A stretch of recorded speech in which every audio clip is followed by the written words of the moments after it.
Hello you beautiful babes and bros. I wanted to make a video about a few quality of life updates I'd like to see Square implement into the game. A few of these I'm sure other people have mentioned before, but I'm going to mention them anyway because my point of view is clearly superior and relevant. The first and probably most important thing Square should fix is an important medical condition male Mikotes seem to have. I like to call it CHD, Cohen anger disorder or chat for short.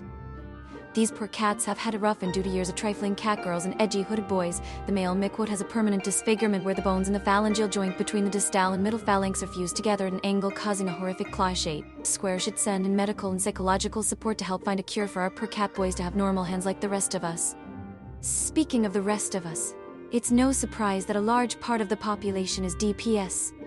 As a DPS, there is nothing worse than a tank with no tank stance or a tank that thinks OE is optional. Maybe there is a possibility that the tank is unaware that the DPS is taking damage, in which case, I believe an audio and visual quest for tanks when someone other than them takes damage under aggro would be a great way to let the tank know they don't have aggro of all the enemies when they should.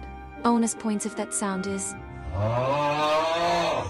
When it comes to beautiful sounds that make me want to cry, there is something special about the overworld music you hear at night in all the different zones. Remember in a RR when you were trudging along in Thanalan at night and that peaceful soundtrack just...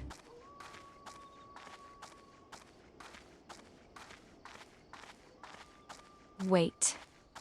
No, there was no soundtrack, just silence. Please give me a bop to listen to during the night zones of RR. My 30 alts will appreciate it. Alts?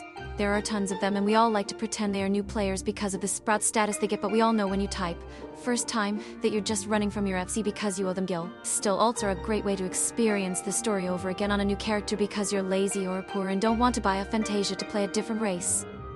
What's more annoying is having to set up your UI all over again because you can't copy the UI over from your main character directly in-game.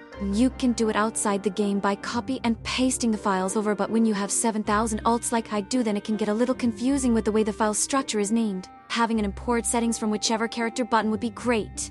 Now that we can spend thousands of more hours in-game with our alts and listening to the new night music in RR zones and a clean user interface ported over from your cat boy who has been cured of his Chad disease, it's time to reflect on just how long we've been playing the game. Huh? Seems like /playtime only shows the amount of time you played on this character, but I want to see the total amount of time I spent doing /b's knees on all my characters at one time. Now I could just log into each character and run a command, but remember we are lazy. The command TP time or tplay time or total play time that shows the total amount of time played across all characters could really help us see just how much time we spent being degenerates. This was my first 5 quality of life suggestions and I have several that I'll put in another video. If you like this video, please say so down in the comments. I'd really like to know how you feel about these quality of life updates. Thanks for watching and sharing this video with all of your free company, friends, family, co-workers, acquaintances, pets, vehicles, local politicians, national leaders, restaurants, pet rocks, random frogs, styrofoam cups with faces, barista.